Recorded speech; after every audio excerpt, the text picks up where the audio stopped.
A very good afternoon to all of you. On behalf of Department of Computer Science and Engineering, NIT Raipur, and 4th International Conference on Machine Intelligence and Signal Processing, I welcome all the respected session chairs and participants. Before we start the session, let me introduce our esteemed session chairs. Our first session chair is Dr. Dilip Kumar Chaubey. Dr. Dilip Kumar Chaubey is currently working as an assistant professor in the Department of Computer Science and Engineering, Indian Institute of Information Technology, Bhagalpur, India. He has more than 10 years of teaching and research experience. He received his PhD in engineering from Birla Institute of Technology, Ranchi, India in 2018. He received his MTech degree in Computer Science and Engineering and BE degree in Information Technology from RGPV Bhopal, India in 2012 and 2010 respectively. He is an author of 2 books, 1 copyrights grant, and has more than 58 reputed research publications in international journals, book chapters, and conference proceedings. He has also received 1 project as a co-principal investigator funded by TechWit Collaborative Research Scheme. He has conducted many FTPs, workshops, and delivered many expert talks. He is the lifetime member of several professional bodies such as IEEE, IAENG, ISOC, SDIWC, etc. His research interests include artificial intelligence, machine learning, deep learning, data science, soft computing, pattern recognition, bioinformatics, data mining, database management systems, and Internet of Things. Thank you very much, sir, for joining. Our next session chair will be Dr. Gayatri Mirajkar. Dr. Gayatri Mirajkar is a senior IEEE member. She received her Bachelor of Engineering degree in Electronics Engineering from Karmavir Bhaurav Patil College of Engineering, Satara, India, and her Master of Technology in Electronics and Telecommunication Engineering from Dr. Baba Saheb Ambedkar Technological University, Lonere, India in 2005, and her PhD degree in Electronics Engineering from Shivaji University, Kolhapur, India in 2014. She has published several papers in journals and conferences. She has presented her research contributions at IEEE international conferences in Greece and Hong Kong.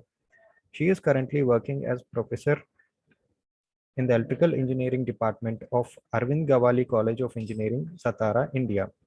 Her research interests include biomedical image analysis, signal denoising, biometrics, cognition, and restoration techniques. Thank you very much, ma'am, for joining. Thank you. Our next session chair is Dr. Bikesh Kumar Singh. Dr. Bikesh Kumar Singh received his doctorate degree in biomedical engineering from the National Institute of Technology, Raipur, Chhattisgarh, India in the year 2015. He is currently working as assistant professor in the same department. He has published more than 100 research papers in various international journals, national journals, international conferences, and book chapters. He is an active reviewer and has reviewed several research articles of reputed international journals. He has teaching and research experience of more than 14 years. He is a senior member of IEEE. His research interests include medical image processing and analysis, biomedical signal processing and analysis, applications of AI, and machine learning in health. Thank you very much, sir, for joining.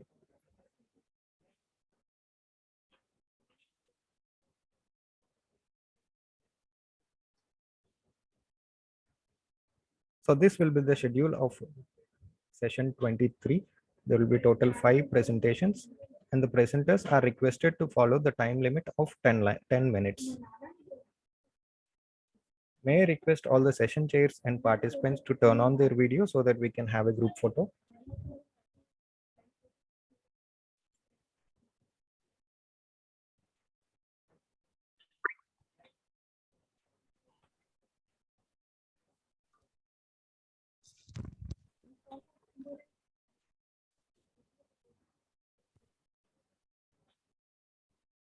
Yes, it is done. Thank you, everyone.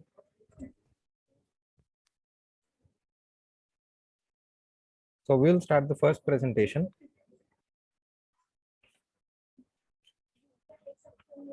Paper ID 139, Mr. Ashish.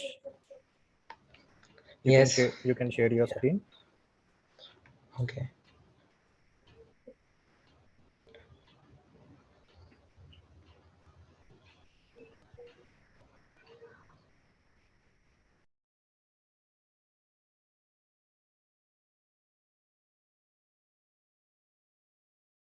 Yes, screen is visible. You can turn on slideshow.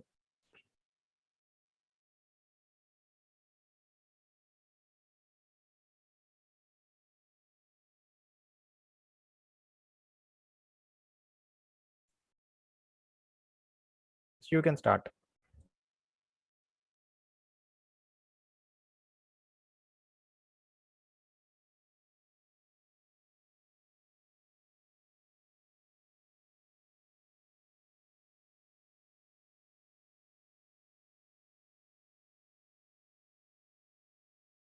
So, Mr. Ashish, your audio, you're not audible. Can you unmute yourself?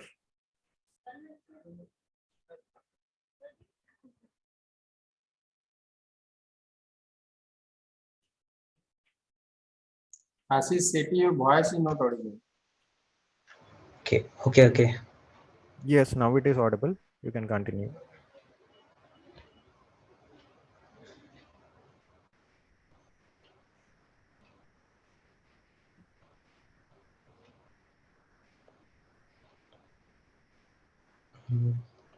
Okay, I'll start again. Yes, please My name continue. is Ashish Shetty. What? Sorry. You can start, Ashish. Hello. Okay. Um, my name is Ashish Shetty. I'm an undergraduate student from Indian Institute of Information Technology, Pune, and our research work was on automatic cataract detection using ensemble model. This is the table of contents for background work. Uh, Cataract is a clouding in the lens of the eye that can cause visual loss, fading colors, hazy or double visions, halos surrounding light, difficulty with bright lights, and difficulty seeing at night are all the symptoms of this condition. Cataract can often develop in one eye or both the eyes. The cataracts are a cause for blindness, half of the cases of blindness, and 33% of the visual impairment worldwide. The WHO NPBC survey shows that there is a backlog of 22 million blind eyes, 12 million blind people in India, and 80.1% of these are due to cataract. The annual incidence of cataract blindness is about 3.8 million. The detection of this disease takes a long time to give back the results of the test. There is a need for computer-aided diagnostic system that can automate this process. Artificial intelligence, machine learning, deep learning, these are all cutting edge technologies that can help to solve this problem. Here we present a deep learning ensemble system for automatic cataract detection to shorten the time it takes to diagnose the condition. Yang and Dong et al. Proposed a deep learning based approach for automatic cataract detection, which is based on the classification of retinal images. A comparison between deep learning and wavelet based feature extraction methods were given. SVM and software classifiers were used for the cataract classification, and at accuracy of 84.7% for SVM classifier and 90.82% for software classifier was achieved. The results showed that deep learning based approach along with the software classifier gets much better accuracy. Then Zhang et al. Proposed a method based on deep convolutional neural network, which consisted of 8 layers, where first 5 layers were convolution layers and the last 3 layers were fully connected layer and a softmax classifier for the output layer. The authors made use of an private dataset consisting of more than 7,000 images with 4 classes, namely non-cataracts and mild, moderate, and severe. This model achieved an accuracy of 86.69% in the cases of 4 classes. Then a machine ensemble learning model was presented as a way of improving the diagnostic accuracy in this paper. 3 independent feature sets are extracted from each fundus images that are wavelet, sketch, and texture based. Each of the feature sets are Sorry to interrupt. Can you please come to your work directly? If you can, okay. you have found some research gaps, you can discuss that, and then you can talk about your work. Okay. So our objective is to detect cataract automatically from ocular fundus images. This is our methodology. First, we did the literature review. Then for data collection, we used ODIR dataset and a cataract dataset. The ODIR dataset consisted of 5,000 patients with both left and right eyes, and there were diagnostic keywords for doctors. In the cataract dataset, there were 100 cataract images and 300 normal images. The images from the datasets were resized to 224 cross 224. Then they were rescaled by transforming each pixel value from range 0 to 255 to 0 to 1. And data augmentation was applied to the dataset, like horizontal flip, zooming, etc., to increase the dataset size and also make the trained model more robust to the real life data. The dataset was split into 80% training and 20% testing. The proposed model is based on stack ensemble with neural network classifier. The ensemble model is a meta algorithm for combining several machine learning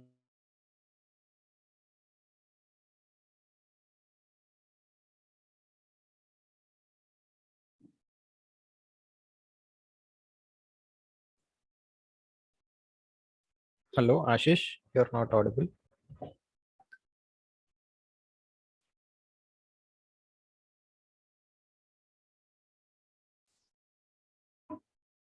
Mr. Ashish.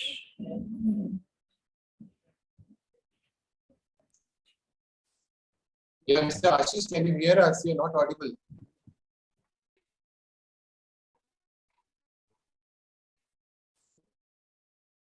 Ashish, you are not audible. I think stop in between. He's having some internet issue, I think.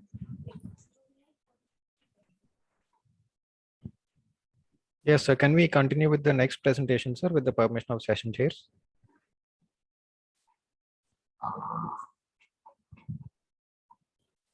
Okay, so is it possible to call him and know that what's the issue? Yes, sir. Yes, sir. Definitely. I'm making call.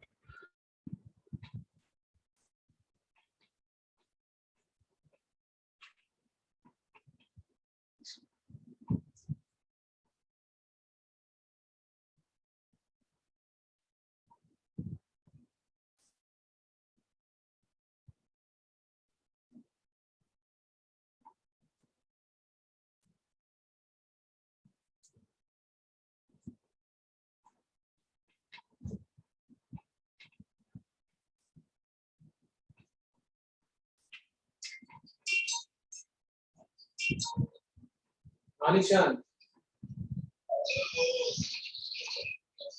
हाँ यार भेज दूंगा मैं देख के भेज दूंगा wait for meeting ठीक है okay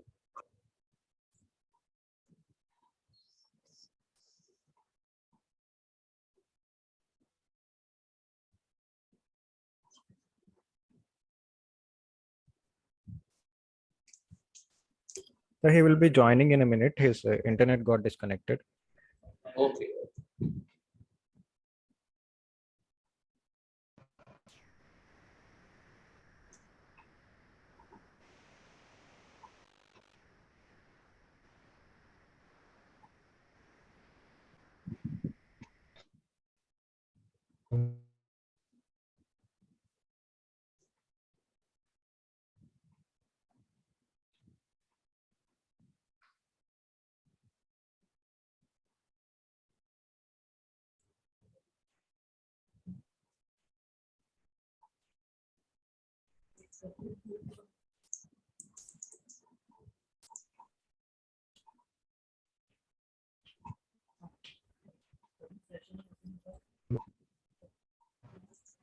Hello. Yes, Ashish, please continue. Am Yes, you are audible. Please share your screen and continue. I audible? Yes, please continue.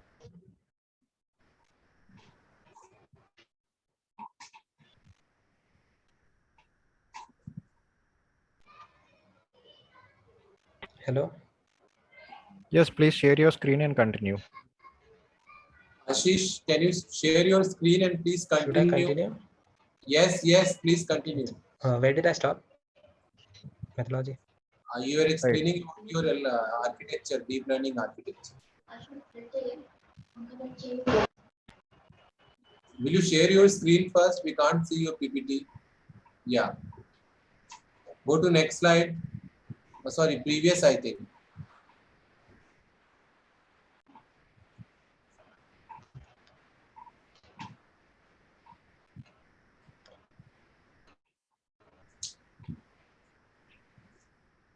Yes, you can continue now.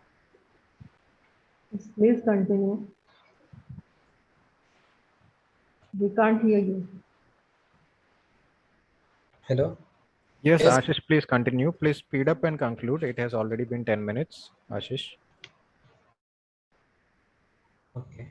This is our methodology. Here we combined the data sets and we passed it to the models, inception, exception, and dense net. Then we have finally concluded with the ensemble architecture. The final output of these three layers were connected to the dense layers, and the output is classified into cataract and no cataract. Uh, this is the results for the model 1 exception model, which is giving 87% accuracy. Then model 2 gives us an accuracy of 84%, and model 3 densenet 201 gives us accuracy of 85%. And our final ensemble model is able to give 91% accuracy, which is significantly more than the previous three models. This is a confusion matrix and AOC ROC curve for the ensemble model. The model is able to detect cataract with an accuracy of 91.18%. The two datasets were used to train the model along with image augmentation. Therefore, the different images from different imaging conditions were fed into the model. The model is therefore more robust to varying sources of images and thus have more practical application in the real world. The stack ensembling is used for improving the overall accuracy of the individual models. In conclusion, the paper presents the deep learning approach for automatic cataract detection. This paper application can have a real potential in improving lives of people. It can reduce the cost of ophthalmic exam and fundoscopy tests and reduce the load on the professional by detecting it in the earlier stage. The model can be directly used in the fundoscopy so as to automatically classify the disease. These are the references that we use, and thank you for the time, and I'd like to take the questions now.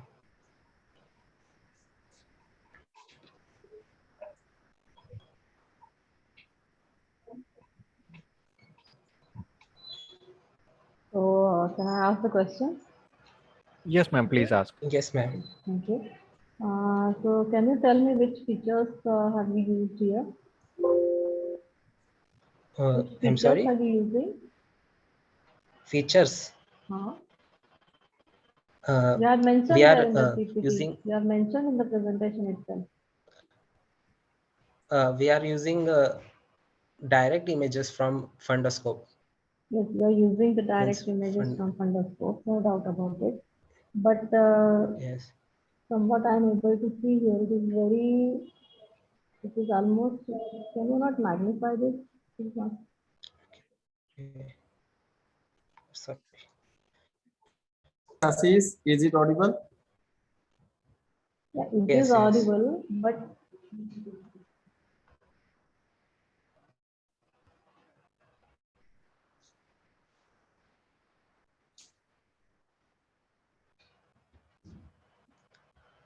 so you are directly giving these images.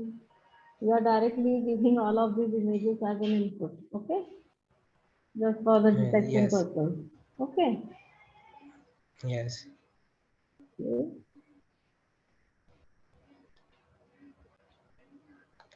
What difference have you observed between the application of SVM and this your method? software classifier are performs better than this SVM classifier, which is also shown by other research works. So other research works is all right, but you must have had some observation. Can you show, is there any parameter that you have mapped, or is there any graphical output that you can say that yes, this method is working much better than the SVM classifier, or using neural networks, or simple back propagation neural networks also. So is there any Yes, so graph like, okay? like this is the confusion means this shows all the precision recall for each models, right? No, So what this I'm asking exception, is, how can you say that this method is working better than the SVM classifier? Because that is one of the points in your literature survey. yeah, so that SVM classifier has shown results like 84%. So our model is detecting with 91% accuracy. So Have that you used the shows same that database, or are you using some other database? Data set are you uh, using the same? that it isn't same, Then like their data set is smaller. the data set is So smaller. yes, so, Okay. like there isn't any standard data set for cataract detection. So all these researchers have used their own internal private data sets. We have made use of public data set, which is the ODI data set. So Okay, direct you have comparison made is use of not a possible. public data set, but you could also have obtained a data set from a healthcare facility. You could have That obtained is the correct. actual images from a healthcare facility, which would make this research more credible. Yeah, but then if other researchers have to compare with our paper, how will they do? No, that is the thing itself, isn't it? If you want to create an algorithm, or if you want to suggest a method for these kind of images, then obviously you should have taken that database. Yes, ma'am.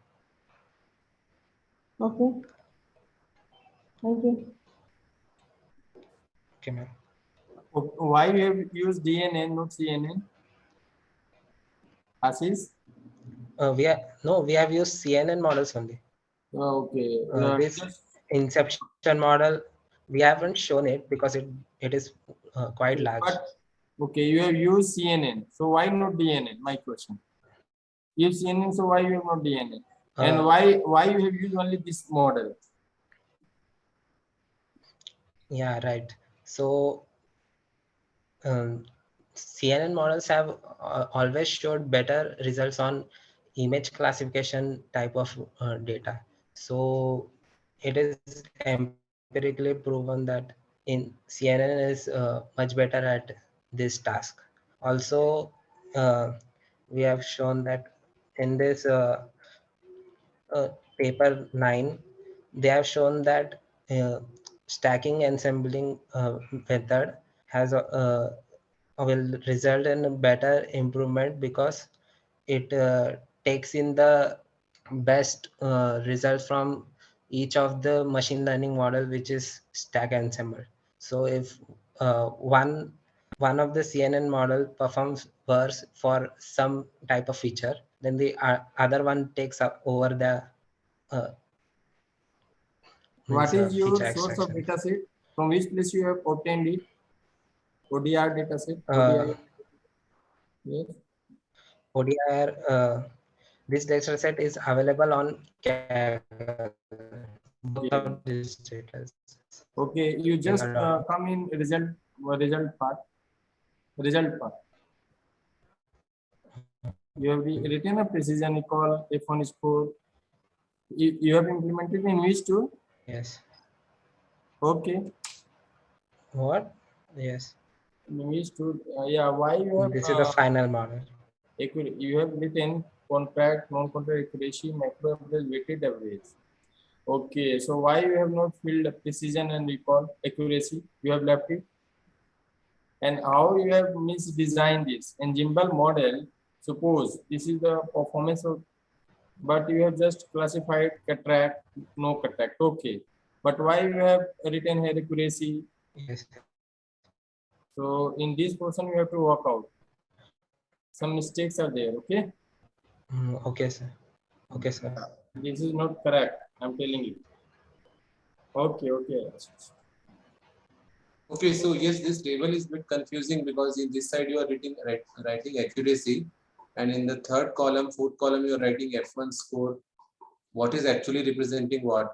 That is not clear in this table. Anyway, so my question is that you have used 80% and 20% data division, right, Ashish? Am I audible? Yes, sir, you're audible. Yeah, so Ashish, you can Ashish, speak. you have used 80% and 20% data division for training and testing, right? Mr. Ashish, are you available?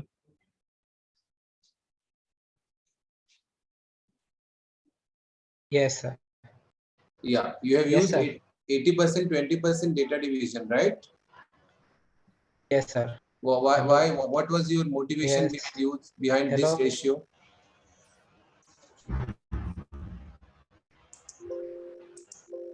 Yes. Yes, why you use this division 80% and 20%? Our data set, even though it contains a lot more. Actually, what I feel is that the technique which you have used for data division may result in over or underfitting because you have not done any cross validation. And here you have written. Hello. Ashish, can you hear me? Yeah, the voice is lagging. Sir, actually, it is problem from Ashish's side only. We are able to hear you clearly. Okay. So actually, maybe my questions can be communicated. That one point is that the data division which he has followed is not that much accepted in this deep learning and machine learning community. This 80% and 20%. He should have done cross validation probably. So that is important. And also his contribution in this study is not clear because he has neither collected his own data, and secondly that the model which he has shown, I'm not sure that whether there is some major novelty in that model. So he should, I think these comments may be needed for improving his study so that finally Springer can accept it. Yes, sir, definitely. Ashish, are you able to respond? Hello, sir. I am another author with this paper. Co-author. Okay, you can also So, respond, sir. No problem. yeah, yes. So, he is having some voice issues. Yes, sir. Yeah, so so do you have to repeat the comments? My question was that why you have used 80-20% data division? So actually, we first of all combined the two data sets from different sources. So we wanted to also reduce the imbalance in them. And for 80%, 80-20, we chose because it was a standard split to choose. No, this is not standard split. This is not standard split. Even if like this technique is called holdout, where you take some percentage for training and testing. Even if you use this technique, at least 30% should be chosen for testing. Okay, but still this is not acceptable in deep learning and machine learning community. You have to do cross validation. Otherwise, your result may not be like it may be because of some overfitting issue may be there. Yes, sir. So we will also incorporate the cross validation on it. yeah, better to use cross validation rather than this approach. And also you should highlight your contributions clearly. Sure, Anyway, sir. since we have already taken a lot of this time for this first presentation, we can proceed to next presentation. Yes, sir. Thank you, sir. Next presentation, paper ID 229, Dr. Saroj Chandra. Yeah, good afternoon, sir. Yes, sir, please present your screen.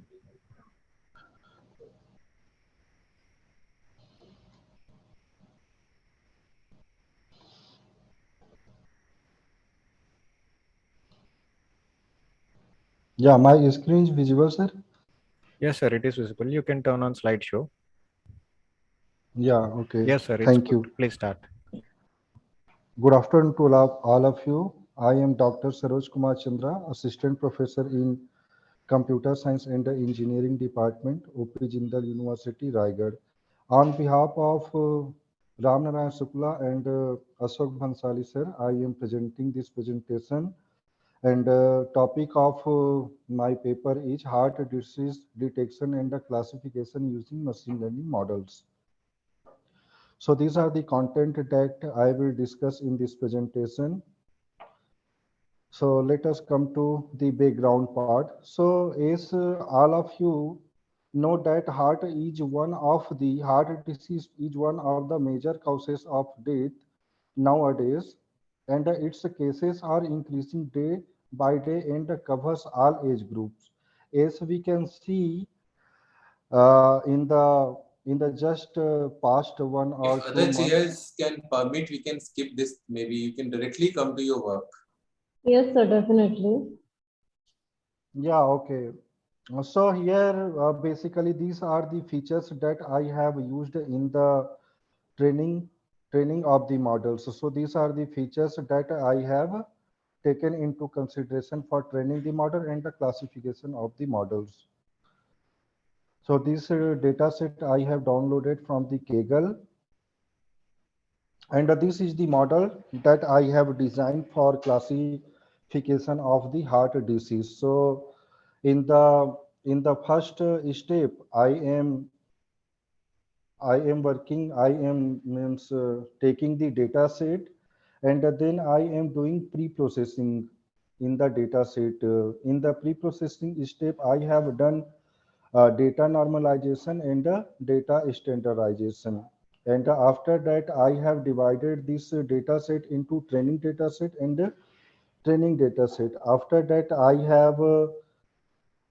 have used this training data set for training the models, and in the models, I have used the logistic regression, decision tree, random forest, and k-nearest neighbor. So in the result, I have found, okay, so here basically three different scenarios I have taken into account for analysis of the heart disease prediction and classification. So first one is that without using normalization and standardization techniques.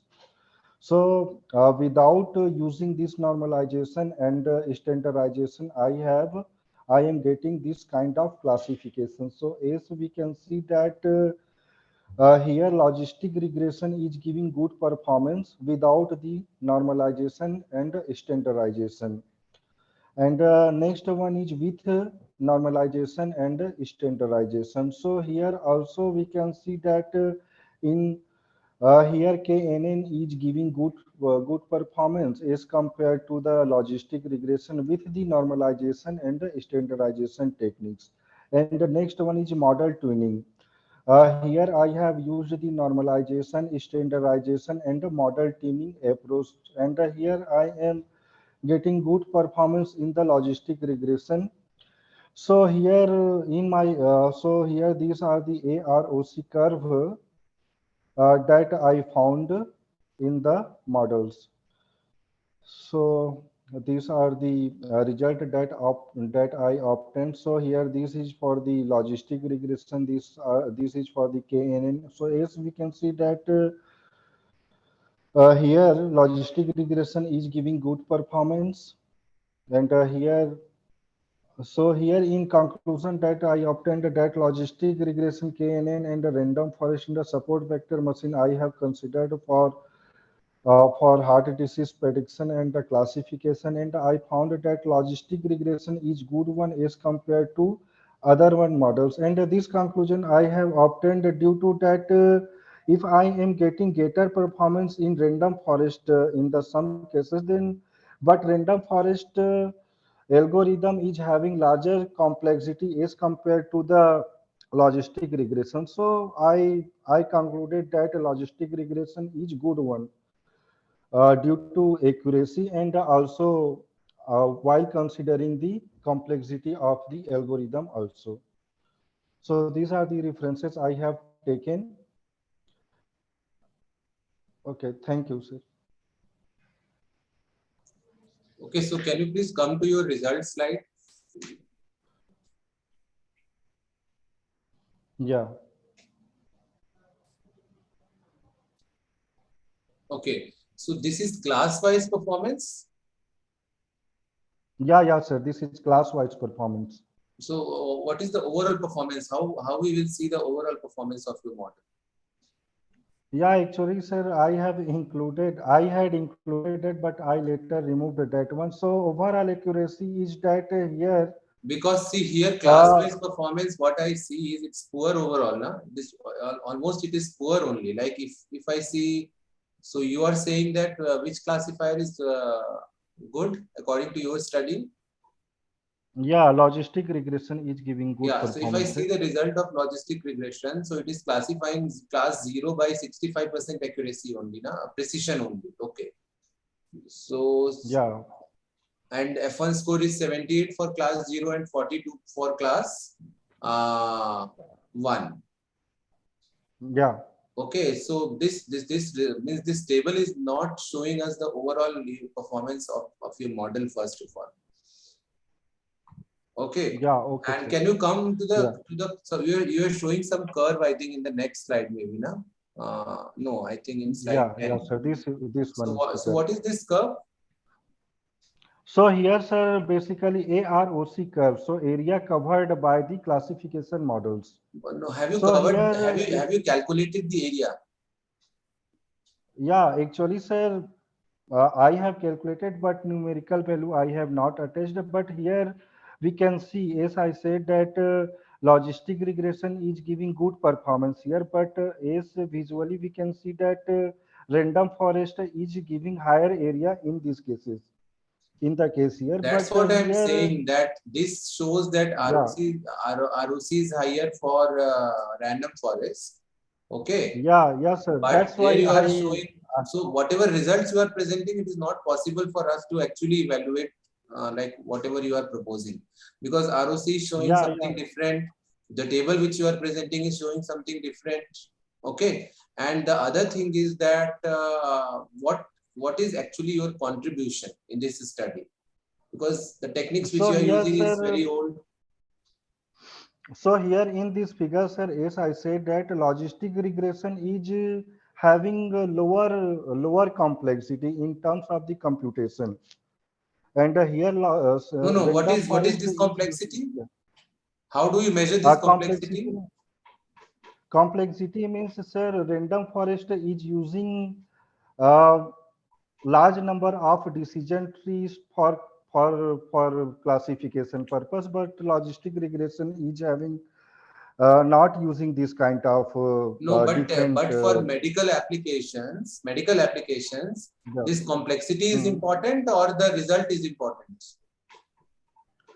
Yeah, if we are applying, sir, these models in the real time, then I think complexity is also important. But if we only considering the medical means not considering this real time, then this accuracy will be important, I think.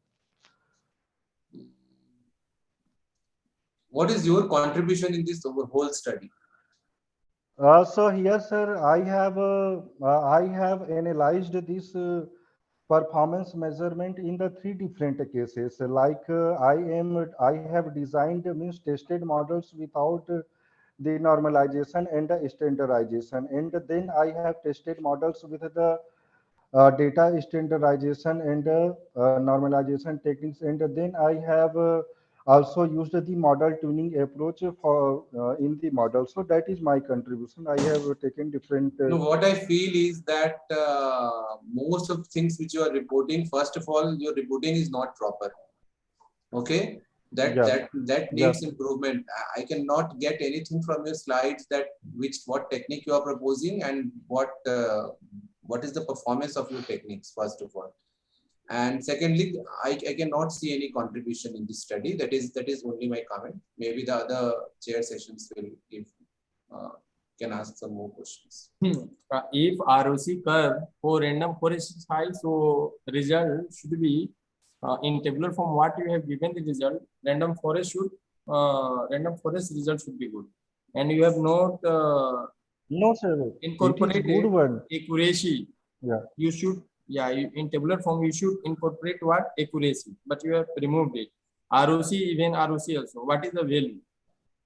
But in which tool you have implemented it? Yeah, in the Python. Python. So it will also come to what is the value, what ROC. It will come in numerical. And we may see that random forest has achieved good performance. But in tabular form, you are claiming to logistic regression. You have partitioned the data set into training and testing. What was the percentage? Yeah, 80-20 ratio I have divided, sir. Yeah, what was the percentage of training and testing? Yeah, 80-20%. 80? 20. 80-20 you have taken. And a source of your data set? Yeah, it is publicly available in the Kaggle, sir. Kaggle. And Heart disease data set. okay, but result actually, what you are showing in tabular form. Firstly, you have not incorporated two parameters. What? Accuracy and ROC. It should be, but not. Second, in you are showing graph, and in graph you may see random forest. So these two results are different. So of course, no, sir, it is not different. Actually, both are same. Actually, till date, I am no. What actually, we have actually you have also shown the result 0-1. It should not be in different part. It should be mixed. Because what is the benefit? Actually, we are saying heart disease or not heart disease. So you are just making you are making two different. It should be mixed, na? Only not heart patient will come, or not. We are not having. How you know? Okay, either they are having heart or not. The result should not be what separate. Yeah, for positive you have build model different. For negative you have build model different. It should be in one. So I'm not agree. For 0 you have incorporated. For 1 you have incorporated. It should not be like that. And there is also a problem. Please think on it. Okay, thank you. Okay, sir. That I will Okay, I have one question. Okay, so back to the same point. Can you just go back to your features slide that you were showing? I didn't get anything. So these are the different features. So how did you select these features, sir? Or were they previously? Yeah, actually, ma'am. How did you use any feature it is selection basically algorithm for it, or did you just manually select them? no. Actually, ma'am, in the medical field, basically pathological tests No, are it is not like performed. that. No, it is not like that. Yeah. The data set that you are using. Okay, so these features. Again, I'm asking you the same question. See, so please see here. All of these features that you have put, have they been selected by you manually, or are you using some decision, that is some algorithm based technique or something that would decide that yes, these are the features that need to be evaluated, or these need to require any further processing like this, or so please elaborate on this. Yeah, actually, ma'am, this data set is publicly available, and these are the features that are contributing to the leading to the heart disease. And these are the standard features that are defined by the medical practitioner, and these features are being tested So for you might be having some reference for it. Yeah, I have included that, ma'am. You have included reference. Yeah, it is included.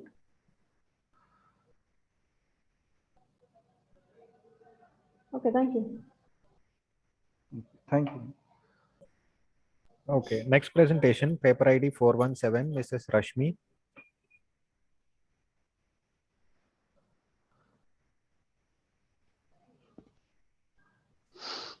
Yes, sir. Good afternoon, sir. Good afternoon, ma'am. Yes, ma'am, please share your screen. Yes.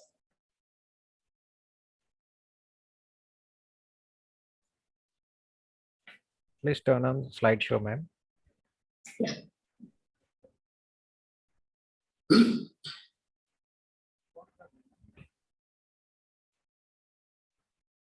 Yes, ma'am, it is. Please start. Yeah. So my topic is detection of malignant melanoma using hybrid algorithm. My name is Rashmi Patil, computer engineering from Zeal College of Engineering and Research. And I have completed my PhD. I've submitted thesis on the same topic with the different objectives. So these are the contents which I'll be covering. So next here you can see what's, first of all, the question is what is melanoma?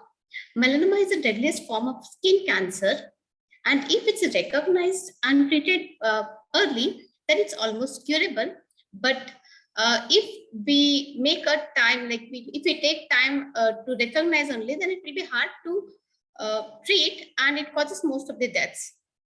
So dermoscopy. So dermoscopy, the images which I'll be using for my research is the dermoscopy images. This is like same as that of the microscope, which the dermatologists will be using for checking the skins or any lesions, not only the cancer lesions, any lesions. They use this as a their tool to check their skin. So this is the example which I have given. First on these are the melanoma lesions here. So classification of skin lesion. First of all, the skin lesion will be classified whether, like, we will be checking whether it's a pigmented skin lesion, non-pigmented skin lesion. And if it's a pigmented skin lesion, then only we will classify that into melanocytic skin lesion, non-melanocytic skin lesion. And if it's a melanocytic, then we have to classify binning or the melanoma.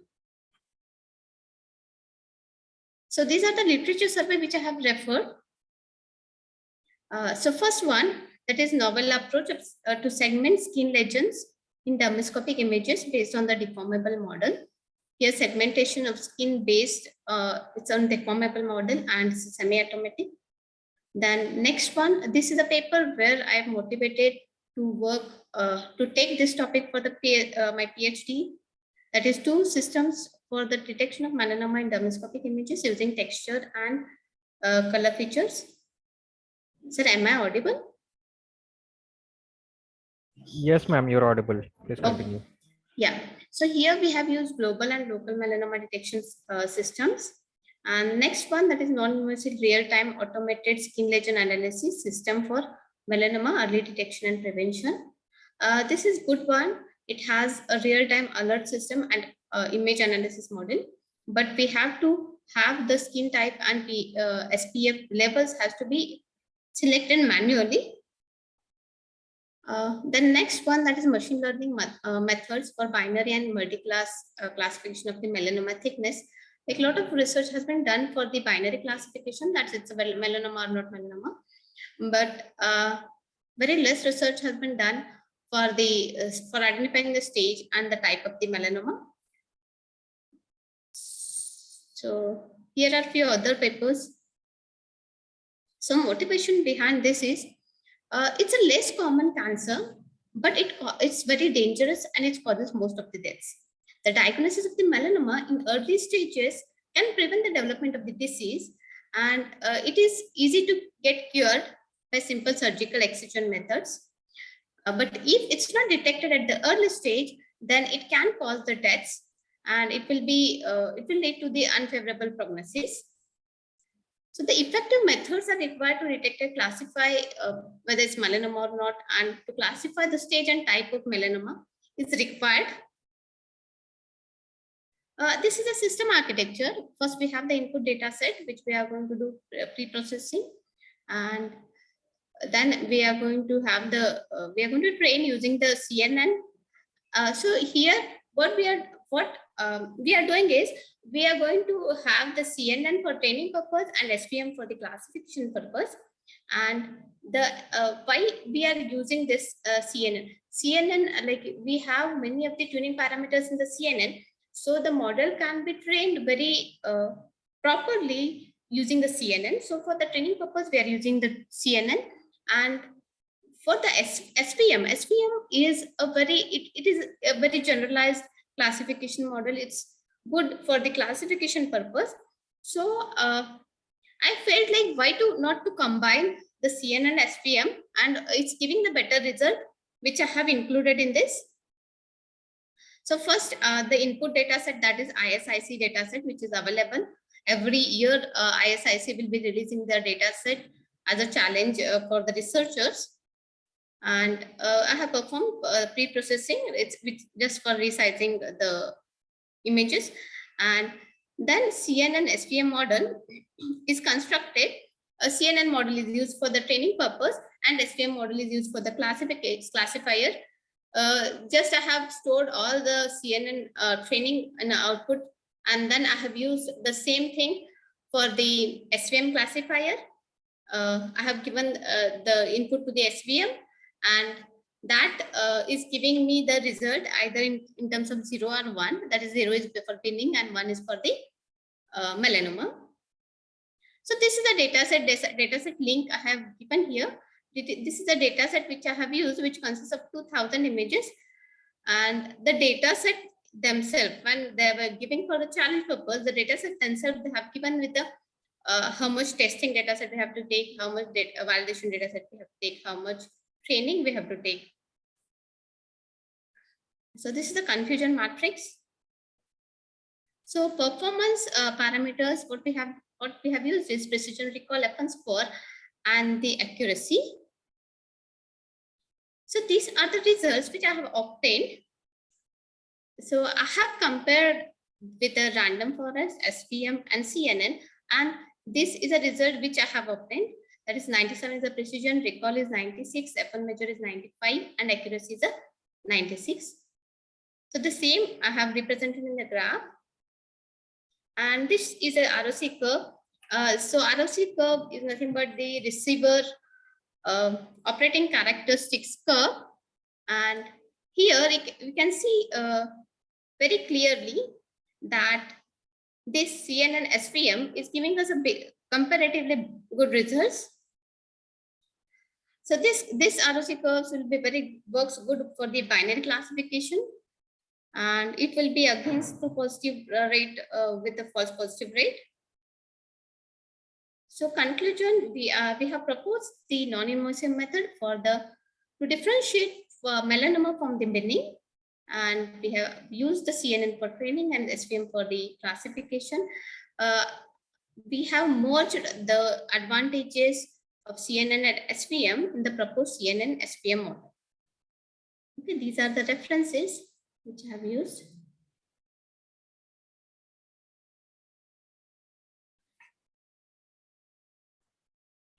So, any questions from session chairs?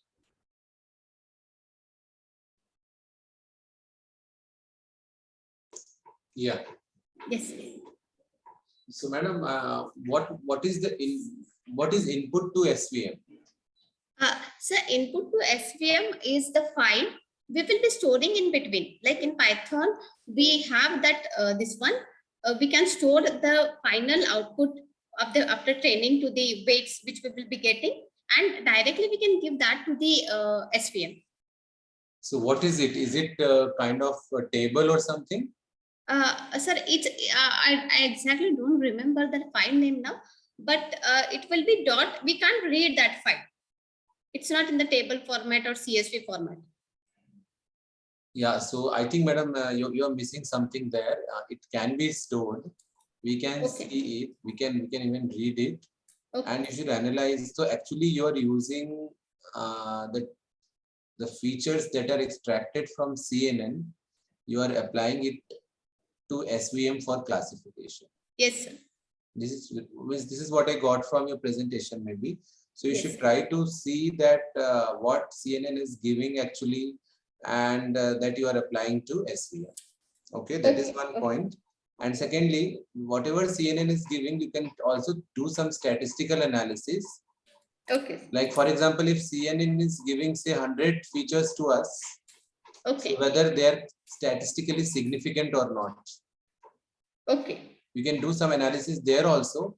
And if you apply only statistically significant features to SVM, the performance of your model may improve. Okay. Okay. Fine. So you should check that. Second is that though Kaggle has given us separate data sets like training and testing. So this is not from the Kaggle. Okay. Actually, there is a one ISIC for melanoma. Anyway, so it is online database, public database. Yes. So though it is available as training and test and validation, you can combine these images and you can do your own analysis also. Like because if you are participating in challenge, then it's fine.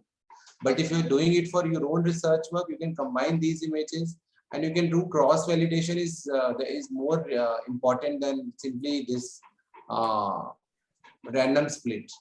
Okay. So actually what happens is the literature survey which is there, they have used directly. So I can compare with them. Right. Combine. Right. Yeah. For that you can do, definitely do. But I feel that the correct performance of any model can be obtained only after cross validation. Okay, sir. So that is required. Okay. And third, what I want to suggest is you should also see the classification result directly using CNN also. So that I have done. Okay, it is there, na? Yes. It was there in the graph. Correct. Yes. Yeah. Okay. Fine. Fine. So that's much from my side. Yes, sir. Sir, I can do the changes in the paper and again submit with these things. If it is required, the organizers will contact you. Okay. Maybe my suggestions were for future improvements also. Okay. Not only for current conference. Okay. Okay, sir. Yeah.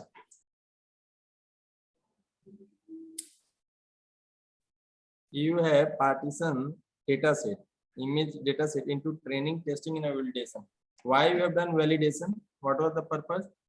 Sir, this one, what I have partitioned, it's not I have partitioned, it's already available in this challenge data set. Like every year, ISIC data set, they will be releasing the data set for the melanoma. And that will be used by the researchers. Just for the researchers only, they will be releasing. And they have only released this one. Means already it was available in the form of validation. Yes, it was as it is, it was available. So and I have just what is the purpose of validation? You know? Yes, sir. After training, here after training, we have going to check whether the particular whatever we are getting the results, whether it's giving the correct results or not. For that, we use the validation.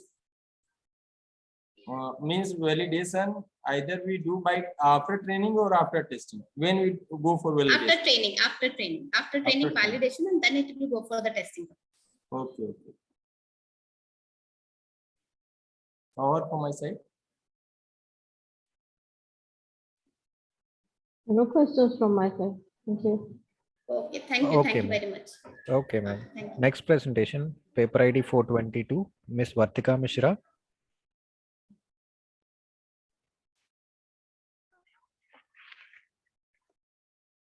Good afternoon. Yes, ma'am. Please present. Yeah. Please present Okay, your sir. screen. I'll just share my screen.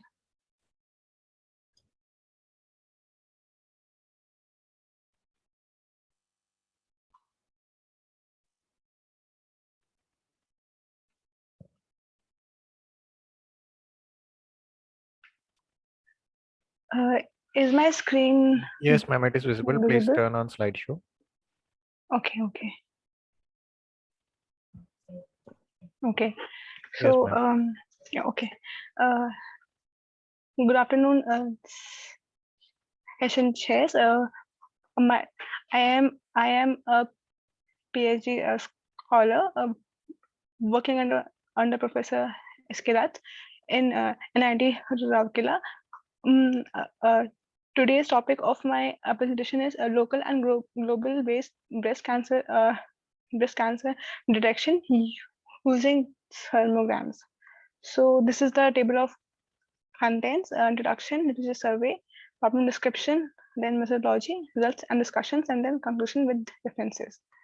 The background of my work is that cancer is a disease where the cells of the infected area grow abnormally. So in my work, I have considered the data set based on thermography, which is a non-invasive and non-ionizing radiation-free method. It converts the thermal energy into the electrical signals, and by capturing the temperature of the surface, and which can be which is captured with the help of a thermal camera. So this is the literature survey. These Satish et al. Has extracted the texture features in the spatial domain. Further, by applying SVM classifier and NN classifier, they have got an accuracy of 80%. And then the next author, D. Santana et al., they have extracted the geometry and texture features with Nikkei and heraldic moments among different classifiers applied. ELM and MLP has obtained an accuracy of 76.01%. Satish et al. Have proposed a novel method based on temperature normalization based on the best thermograms. They have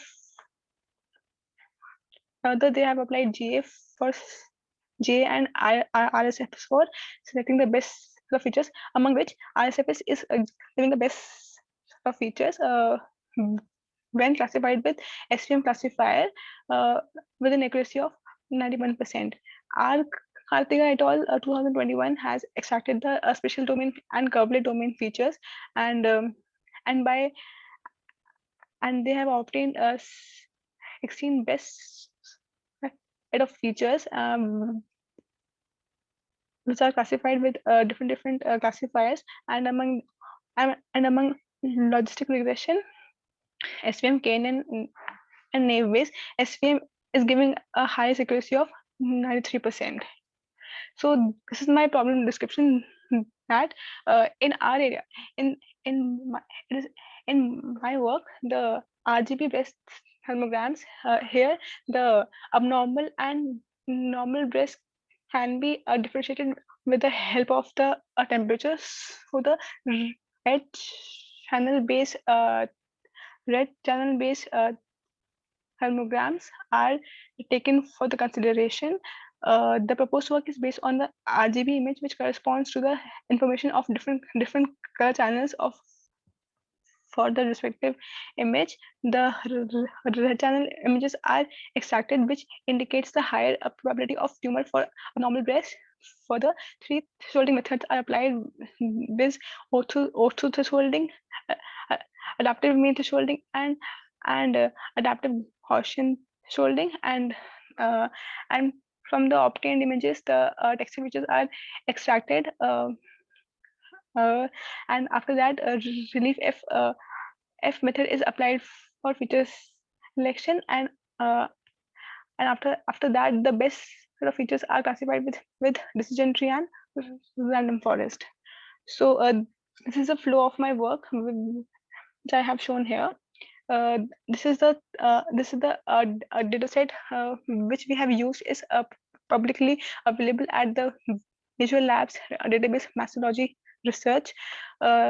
Images are captured using a thermal camera, which can be seen as an example in the figure. In our work, the dataset contains a temperature matrix of 56 patients, in which 19 are healthy and 7 are unhealthy patients. The proposed work is based on the RGB image, which corresponds to the information of different colors. Okay, so this is the flow of my work. So now in the pre-processing and segmentation work, the images which initially we have the temperature matrix which is transformed to the RGB images, and from these RGB images we the red channel images are extracted for the analysis of the abnormality of the breast hermograms. By applying the O2 thresholding, which is a global thresholding method, it chooses a threshold value based on the minimization of the within class variance by minimizing the weighted sum of the class variance. Here is the obtained image of the O2 thresholding, which I have got after applying O2 method. And then after also with O2 method, I have applied adaptive thresholding. It is of based on two different methods. The first is adaptive mean thresholding, which calculates the threshold value based on the mean of the neighboring pixels, and the adaptive Gaussian thresholding, which calculates the value of the threshold based on the Gaussian weighted sum of block size neighborhood. Then after the obtained images, I have extracted different statistical features based on texture analysis, that is GLRLM, GLCM, GLSDM, GLDM, and GTDM, and among a total of 75 features are extracted from the breast hermograms. These texture features describe the mutual relationship among the neighboring pixels of the image. Yeah, Vartika, you'll have to now be faster. We'll have to conclude now. Okay. Okay. Okay.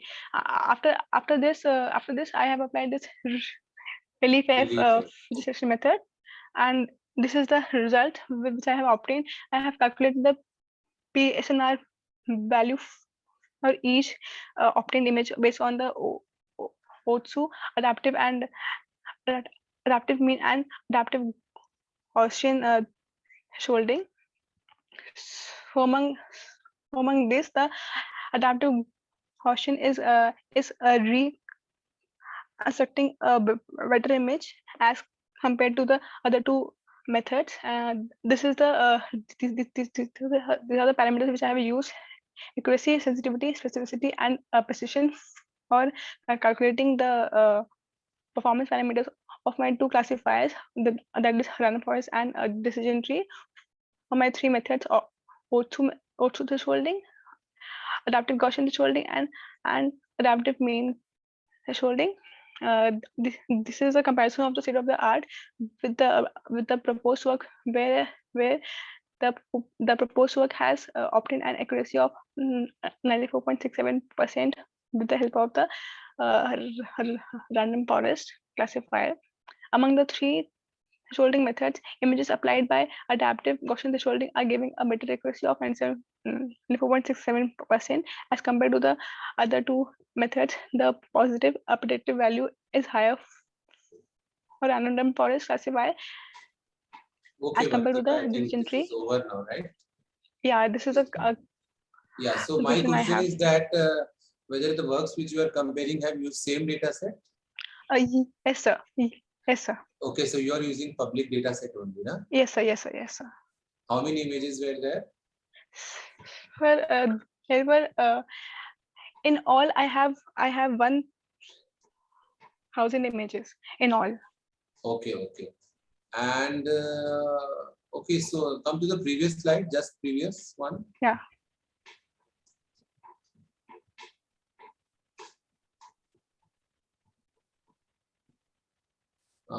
No, PSNR you are calculating. Why you are calculating PSNR here? To have a distinguishness between the normal and abnormal breast, to see if how the images are getting No, you are using this thresholding for segmentation or denoising. For denoising, sir. And Okay. after, yeah, actually, it is a part of the work. So after this, I can go for the uh, boundary detection method after applying. Yeah, the means method. everything is fine in this study. Only thing is that why we are using this thresholding, that I'm not clear. Maybe you could have simply converted the images into gray, and then you could have calculated the features which you are talking. Yes, sir. Yes, sir. Why? So you're trying to improve the quality of the image by using these Yes, sir. methods. Yes, sir. Yes, sir. In that case, you should have calculated. You should have shown that PSNR improves after denoising. Na? Oh, okay, okay. After In that denoising, case, like yes, if sir. you are using it for improving the quality, then you should Yes, have sir. shown that the PSNR improves after denoising. Okay. Okay, oh, okay, This sir. table, I'll like this do table, this. is not much clear to me that why we are, because there is not much difference between 55.63 and 55.06. Na? They are almost same. Yes, sir. Yes, sir. And similarly in other cases also. Okay, So, okay, sir. I'll just okay, anyway, do good it work. in the next. No more questions from my side. Okay. So Okay. thermograms, if you're doing work in this area, it's good that it's better that you collect your own data also, so Yes, that sir. you can, I had tried, but yeah. sir, it's very difficult to obtain the data set on No, the you'll own. have to collaborate with some clinical Yes, sir. facility. We did Okay. try. Yes, sir. Yes, sir. Yeah, so keep trying more. Okay. If you get your own Yes, data, sir. this will be more like the validation will be better. Okay. Yes, sir. Yes, sir. Yeah. Thank you, sir. No further questions from us. In which tool you have implemented this data set? Yes, sir. In which tool you have implemented? In Python, sir. So you have actually you have mentioned your result in sensitivity, specificity terms, and Yes, in sir. Python you will get the result in precision equal. That's why I have asked. You don't Okay, get okay. sensitivity. So yeah, so parameter is wrong. Okay. Okay, okay, sir. Yeah, that's why I have asked in which tool. So please, in the future, take care. Yes, sir. And Yes. Sure, sir. from which source you have taken data set? Huh, sir? Yes. Yeah, means you from which source you have obtained data set? Okay. Yes, sir. It is obtained from the Visual Labs database methodology. It is a university in Brazil, sir. Online, Okay, publicly available, sir. Over there. okay. So, and you have not given ROC curve. Have you put up ROC? No, sir. No, sir. I have not, sir. So you should put up in the future. Okay. Thank you so much. Okay, sir. Okay. Sure, sir. I'll do this, sir. Thank you so much. Yeah, I'm having just one question. So can Yes, you ma'am. just go back to your algorithm diagram or the flow diagram? Yes, ma'am. Yes. Okay, so here you have shown red channel extraction. Yes, ma'am. Thresholding methods. You are using OSUs, then adaptive Gaussian and adaptive mean thresholding. And then you are using all three and going to the feature extraction part. Isn't it? No, ma'am. Actually, This is what you have individually, shown. I have done. Yeah. Just the graph has to be the individually, ma'am. Individually. So you will Yes, be ma'am. individually using OSU thresholding results, then Yes, adaptive ma'am. Gaussian results and adaptive mean thresholding results. Okay. Yes, ma'am. Yes, ma'am. And then you will be using these three separate sets for extraction of the features. Yes, ma'am. Yes, ma'am. So how will you decide which one is better? Ma'am, based on the classification accuracy Classification accuracy. and the and the and the features which I have obtained by using the relief method based on that. Because in all, I am getting 75 But features. then all the you are using say one result and then you are going for feature extraction. So how did features come before that? I didn't get it. Ma'am, please can you please ask your question again, ma'am? Okay. So again, I will repeat. See, you are using also thresholding, adaptive Gaussian, and adaptive mean thresholding, correct? Yes, ma'am. Now you are saying that you are using the results of each one individually. Okay. Yes, ma'am. Yes, ma'am. And after that, the stage is feature extraction. So you are going to do a segmentation here. Okay. So I asked you which one is, how will you decide which one is going to give you the better result? Is Orsus better, adaptive Gaussian better, or adaptive mean better? Okay, ma'am. So, yes, I have obtained three set of different images based on three methods: OTSU, adaptive Yeah, but Gaussian, also is and global then thresholding, isn't it? ha, ma'am. Ha, So yes, will ma'am. It is global global. thresholding apply here? Yes, Will ma'am. it work here? In the in the latest survey, authors have applied No, OTSU I'm not asking method. about the authors. I want to know Yes, about ma'am. your work. Yes, ma'am. It is Let used, the ma'am. authors, these are the previous techniques. You are trying to propose here a new technique. So what I'm Yes, ma'am. asking you, is global thresholding going to work here? Ma'am, I have proposed a method based on local and global. So I have compared it with local method. So I am proposing here that the local method is giving a better result as compared to the OTSU method. Yes, ma'am.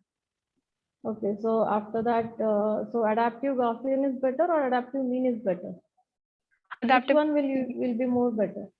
Gaussian, ma'am. Gaussian. And then Yes, ma'am. majority of your results were from adaptive Gaussian. Yes, ma'am. And then you went to feature extraction. I Correct? have no, ma'am. I have compared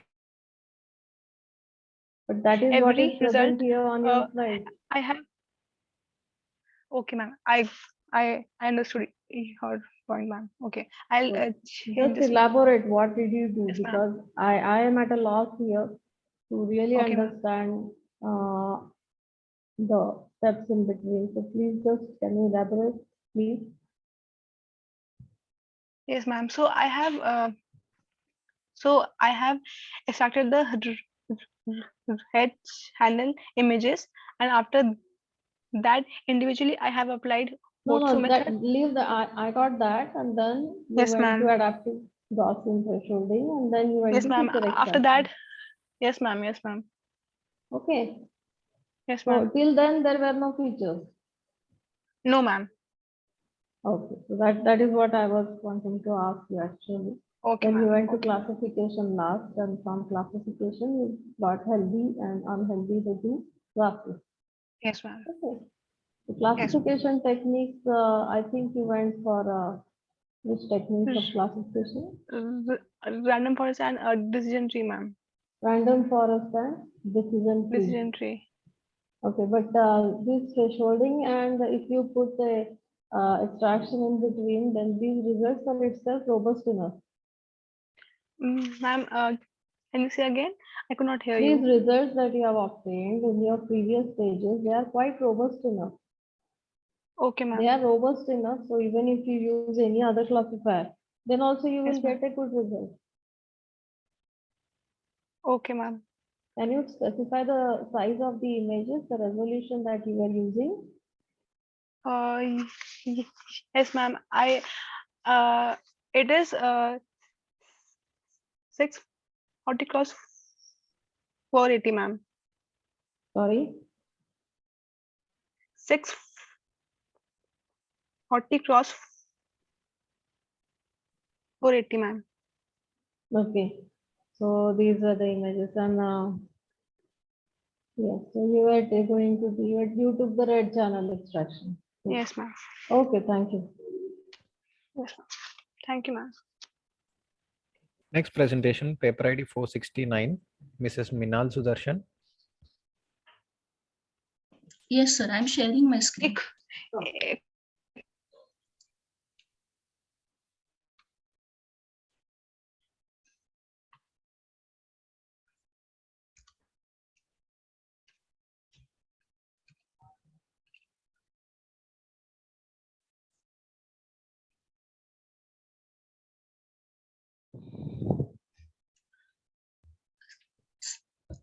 Yes, Sir, ma'am. is the screen shared to you? Yes, it is visible. Please start. And am I audible? Okay. Audible, ma'am. Please start.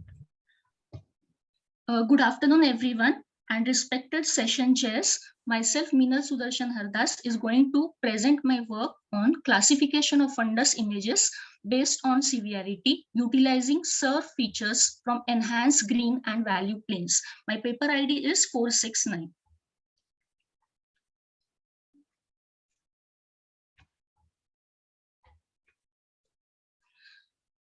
The outline of my presentation is in introduction, background, literature survey, problem description, methodology, results and discussions, conclusion, and finally the references.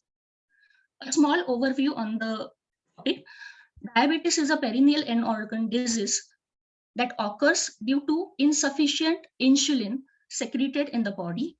Diabetic retinopathy is a diabetes complication where the retina is damaged because of the fluid that flows from the tiny blood vessels into the retina, and it forms the clinical features such as microaneurysms, hemorrhages, hard exudates, and cotton wool spots. So the figure 1 shows the clinical features in diabetic retinopathy.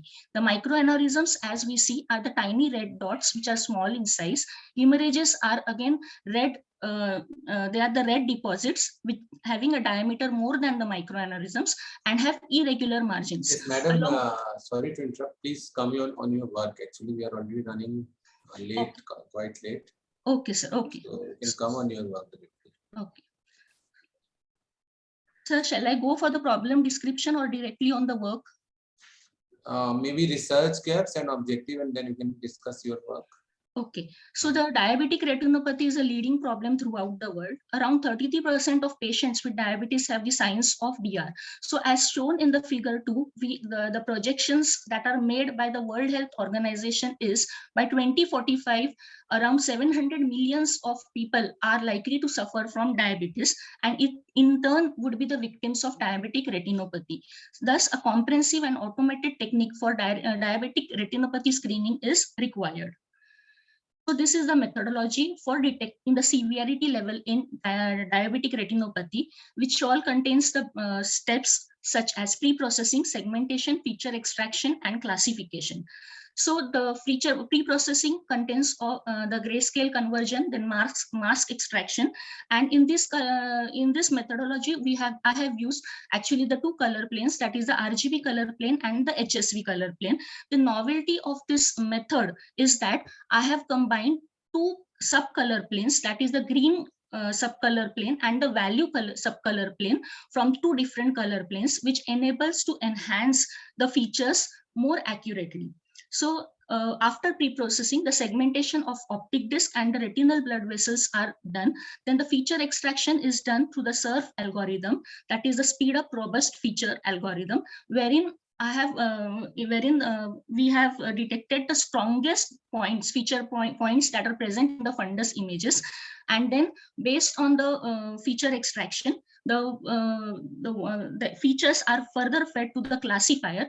For the classification purpose, I have used the SVM, that is a support vector machine, and the SVM classifies the image into 4 levels, actually 5 levels of severity, that is normal, mild NPDR, moderate NPDR, severe NPDR, and PDR. So basically the severity level for diabetic retinopathy is classified into 2, that is the non-proliferative diabetic retinopathy and the proliferative diabetic retinopathy, wherein mild, moderate, and severe are the 3 main classes of the non-proliferative retinopathy, and PDR is the last category, which is the severe category. Now, again, the novelty that is used in this, the second novelty that is used in this is the red score generation. I have generated the red score for the fundus images, which helps to extract the redness that is present in the fundus image. So the SVM will have now the SURF features that are there, that are extracted from the fundus image. Then you will be having the featured red score and along with the class, severity class. So this is the AGV algorithm, the average gray value extraction algorithm, wherein the IGV image, that is the combined image from that is a green sub green subcolor plane and the value subcolor plane image is combined and is enhanced and is further converted into 3x3 image, wherein all the rows and columns corresponding to the edges are ignored and the central pixel is used to ensure the maximum accuracy with the grayscale value extraction. Now, the severity detection. The supervisory severity level is being detected for each and every fundus image. So the severity level is classified as level 0, level 1, level 2, level 3, and level 4. Now, the severity detection is calculated based on the ground truth score of the abnormalities that are present in the data set. Now, for the experimental purposes, I have used a direct DB1 data set wherein the ground truths of all the abnormalities, that is 4 types of abnormalities, are present in the data set. So based on that score, I have calculated the ground truth score for each of the abnormality, and then the particular image is classified accordingly. So level 0, that is the ground truth score of all the abnormalities, is 0, then the image is considered to be normal. Level 1, ground truth score of the microaneurysm greater than 0 and all other scores are 0, then it is mild NPDR. Level 2, that is the ground truth score of hemorrhage or microaneurysm greater than 0, then the flag is set. If the flag is set, then the excluded score is checked to be positive. It is moderate NPDR. Level 3 is the hemorrhage count greater than 20, which is severe NPDR. Level 4, none of the severity maps match, that is the PDR, that is the proliferative diabetic retinopathy. Now, I have also done the class 2 severity mapping because in the direct DB1 dataset doesn't give you the severity grading for the fundus image. So the severity, that is the class 2 severity mapping, is as follows. There are 4 types of abnormalities, that is HE, hard exudates, SE, soft exudates, MA, microaneurysm, and HM, hemorrhages. So accordingly, I have compared the ground truth score for each of the image, and then I have calculated the severity grading. If the ground truth of all 4 abnormalities is 0, it is graded as grade 0. If there is only microaneurysm that is present in the image, it is treated as severity grading 1. If microaneurysm or hemorrhage is present, if either of the score is present in the image, then the third column, that is the excudate and the hard excudate column is checked. If either one of this present, then it will be mapped to severity grading 2. The third grade is, that is, if both microaneurysm and hemorrhage count is present in the images, then it will look for the count for the hemorrhages. If it is greater than 20, it will be automatically given the class, that is grade 3 severity level. But if the hemorrhage count is less than 20, then it will go to class 2, that is a severity grading 2. Then the next class is, if none of the microaneurysm or hemorrhage score is present, then it is going to check for the excudate score. If either of the excudate score is there, but hemorrhages is not present in this, it will be giving class 2 grade, severity level 2 grade. And if only microaneurysm is there, then it will check for the hard excudate and soft excudate. It will be given as severity grade level 2. So the mapping is done based on the ground truths that are present inside the image. And for this mapping, I have also followed the international clinical DR disease severity grading scheme, and I have mapped them accordingly. Now, these are the outputs at various stages for the proposed method during DR severity detection. A is the original image of the retina, that is a fundus image. B is the grayscale image. C is the mask image. D is the enhanced green color plane. E is the extracted blood vessels, optic disc extraction. F. G is the enhanced value color plane. H is the enhanced combined green and value color planes. 3 is the averaging matrix. And for 4, that is J, is the SURF feature points. And the data set is benchmarking data set, which is used. 76 images are used for the experimental purposes. The ground truths of 4 types of abnormalities are there, that is HE, SE, MA, and HM are used.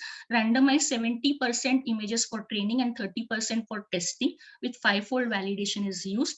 And the sequence is repeated 5 times to optimize the final SVM model.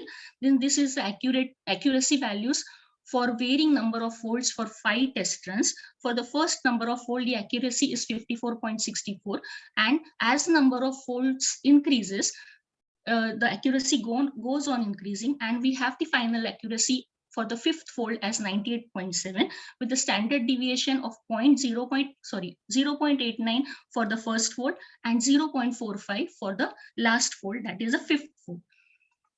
So these are the performance measures of DR severity levels, level 0, level 1, level 2, level 3 with the accuracy, specificity and sensitivity and F1 score. For level 0, we have the 100% accuracy, specificity 100%, sensitivity 100%, F1 score of 1. Level 1, 98.6, specificity 100, sensitivity 95, F1 score 0.97. Level 2, 98.68, 98% specificity, sensitivity 100%, F1 0.99. Level 3, 100% accuracy, specificity 100, sensitivity 100, and F1 score of 1. So this is the accuracy, specificity, sensitivity, and F1 score for the individual levels. Same is reflected in the graph. That is a comparison of DR severity levels based on the performance metrics. Finally, we have the conclusion. Diabetic retinopathy is a vision-related consequence of long-term diabetes. If not treated on time, can lead to complete loss of vision. As a result, an early diagnosis and a concise approach for identifying and rating the severity level of DR is required. Thus, our suggested study comprises 4 levels of severity classification approach, employing SVM classifier that predicts different levels of DR severity. The unique method of merging the 2 color planes and SURF feature extraction enabled the classifier to detect the severity accurately in the fundus image. Our system achieved an average accuracy of 98.68%, sensitivity of 98.75%, specificity of 99.5%, and F1 score of 0.99. The proposed system can be easily deployed on the currently available equipment at hospitals and laboratories, which would enable the doctors to detect DR accurately and efficiently. So these are the references, and thank you.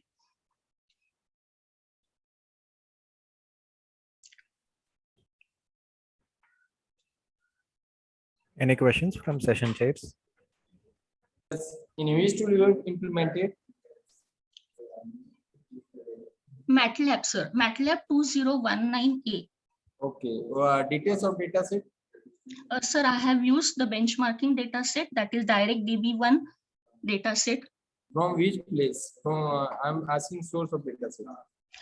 From the net, sir. It is easily available on the. And what techniques you have applied? Sir, for techniques for. Yeah, actually I have not. What techniques you have applied? SVM, sir. Support vector machine as a classification algorithm. But you have not mentioned. Sir, it is mentioned in the blog. Just let me check, sir. It might have. Yeah, sir. Actually, it is there in the blog diagram. SVM severity grade classification. But I am just again a feature restriction. So for feature restriction, what techniques you have applied? Sir, for feature extraction, I have applied SURF algorithm. But you have not emphasis. A little bit you should emphasis on that. Okay, thank you from my side. Yeah, madam, have you compared your work with the other studies using the same database? Yes, sir. I have compared with the other work in the literature, sir, and I have found that the merging 2 color planes is really giving good accuracy, but good accuracy, specificity, and sensitivity. All these parameters are better as compared with the other methods in the literature. And okay. I have worked only for. Have you checked individually for all planes and then different merging combinations? Yes, sir. I have tested for all LAB also. LAB color space, but I was getting more good results. That is the optic disc and optic disc. So I have extracted from the RGB only, but by merging this HSV and RGB, I was getting more appropriate results. Okay. Okay. No further questions from us. Okay, I'm only having one question. So here, what kind of pre-processing techniques have you used? Ma'am, pre-processing, I have converted first the original image into grayscale image, and after that I have used masking operation. I have normalized and contrast stretched the image in order to increase the contrast for the from the fundus image. Okay, so you didn't need to rotate, you didn't need to translate. Any of these techniques there was no need to do them, correct? Ma'am, I have not tried this thing. I'm just asking the simple question because these techniques are needed in most of the biomedical images, any kind of images you will need them. Okay. So all of the images in your data set were already aligned. Yes, sir. Yes, ma'am. Sorry. Yes, okay. So, and what was the source for your database? Can you just say again? Yeah, ma'am, it is a DirectDB1 data set. It is online. It is available for the researchers and it is directly available. We can download it. Is it updated or is it updated every 6 months or 1 yearly or is it just available there? Ma'am, it is not upgraded right now, so it is a standard database. Okay, it is standard database. Okay, thank you. Yeah. Okay, that was the last presentation of the session. On behalf of NIT Raipur and organizing committee of the conference, I thank you all for joining and sparing valuable time. And I also thank the session chairs for sharing their valuable insights to the others. I request all the session chairs to fill the evaluation sheet so that the best paper award can be decided and finalized. The Google Form links for these evaluation sheets have already been emailed to the respective session chairs. Thank you all. Thank you very much. Okay, thank you very much. So I can leave, we can leave, Yes, right? sir. Yes, sir. Everyone can leave, sir. Yeah. I've already Thank filled you. the form also, evaluation form. Yes, Okay? thank you, Yeah, sir. I've also filled an email. Thank you, ma'am. Submitted. Thank you. Thank you all the session chairs. Thank you very much.